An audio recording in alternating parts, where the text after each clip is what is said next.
The UK community and research are very advanced. I mean, if you go to some of these publications, you'll find almost over 40% of research under high magnetic field come from Europeans. So UK has very high presence in advanced research. Some of the key benefits around kind of high magnetic field laboratories and facilities are around fundamental material characterization, being able to understand what's going on at an atomic scale in a whole range of materials, and how that translates to better products, to kind of net zero, to kind of societal gains as a whole. So we can use this setup here to understand how biological organisms behave in weightless conditions.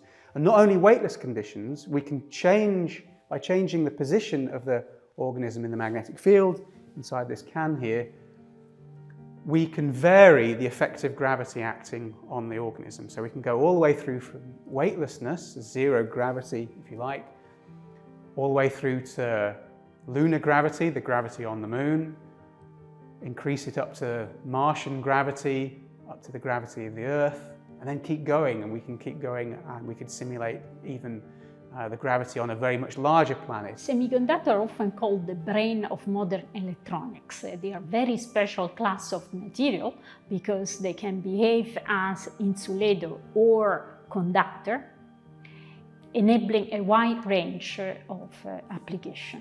But we are now able to make semiconductors smaller and smaller, which means technology in modern electronics, from mobile, computer, can be made more energy efficient and faster. People hear the word quantum and it's got lots of meanings, lots of popularized meanings.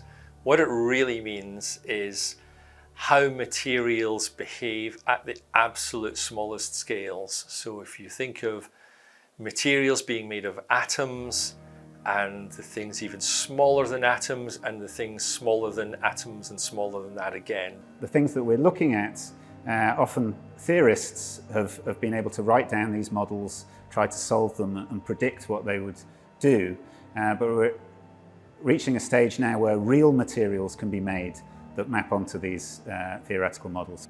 We tend to use the higher magnetic field when we have a material whose properties is such that the low magnetic fields don't touch it.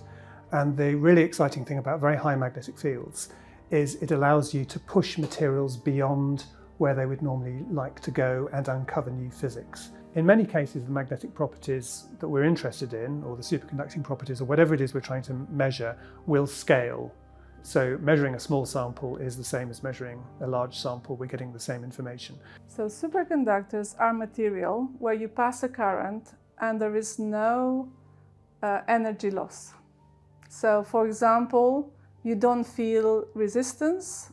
There is no heating of a wire you pass a current through. Superconductivity has been known about for 100 years.